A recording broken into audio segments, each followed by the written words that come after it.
A special thank you to each of our subscribers who make this channel possible. Here's today's story. In a shocking development, immigration authorities are reportedly beginning to deport migrants from Myanmar and Vietnam to South Sudan, despite a court order that prohibits such actions. Attorneys representing these migrants claim that up to a dozen individuals from various countries may have already been sent to Africa. This move has raised significant concerns among immigration rights advocates, who argue that these deportations violate the rights of individuals to challenge their removal to countries other than their homeland. The Department of Homeland Security and the White House have yet to respond to requests for comment regarding these allegations.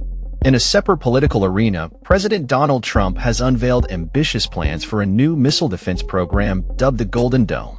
This initiative, inspired by Israel's Iron Dome, is projected to cost approximately $175 billion over 3 years.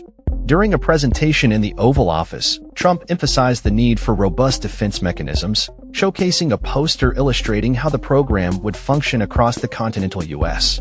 Additionally, the president is attempting to unify House Republicans around a multi-trillion-dollar infrastructure proposal, which has faced challenges in garnering support. In a closed-door meeting, he urged party members to rally behind what he describes as a big, beautiful bill to ensure its passage in the upcoming votes. Meanwhile, the Justice Department has launched an investigation into the hiring practices of the Chicago mayor's office. Following remarks made by Mayor Brandon Johnson praising the number of black individuals in prominent positions within his administration, this investigation comes amid growing scrutiny over potential racial discrimination in city hiring practices, with federal authorities seeking to determine whether there has been a violation of Title VII of the Civil Rights Act.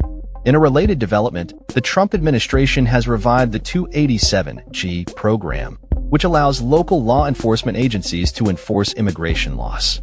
This revival aims to bolster the ranks of immigration enforcement personnel as the administration continues to pursue aggressive deportation policies. The program has sparked considerable debate, with critics arguing that it leads to racial profiling and undermines community trust in law enforcement. On the international front, Trump has shifted blame regarding the ongoing crisis at the U.S.-Mexico border, suggesting that the current situation is a result of mismanagement by Biden's former aides rather than the president himself. This statement comes amidst a backdrop of increasing tensions and political maneuvering surrounding immigration policy in the United States. In California, lawmakers are preparing to challenge the state's vehicle emission standards, which are among the most stringent in the nation. This includes proposed regulations to phase out the sale of new gas-powered vehicles by 2035. Majority Leader John Thune has indicated that the Senate will consider resolutions aimed at blocking these standards.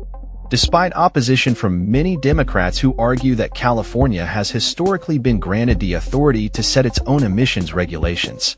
Further complicating matters, Defense Secretary Pete Hegseth has ordered a new review of the chaotic withdrawal from Afghanistan, which has drawn significant criticism from both sides of the aisle. This review aims to analyze decision-making processes and provide a clearer understanding of the events leading to the withdrawal, including the tragic suicide bombing at Kabul airport that resulted in numerous casualties.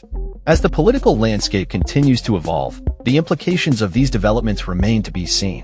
The deportations, policy proposals, and investigations all contribute to a complex narrative that reflects the current state of U.S. politics, where immigration, defense, and civil rights are at the forefront of national discourse.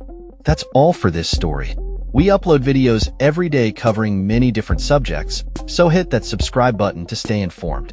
Thanks for watching.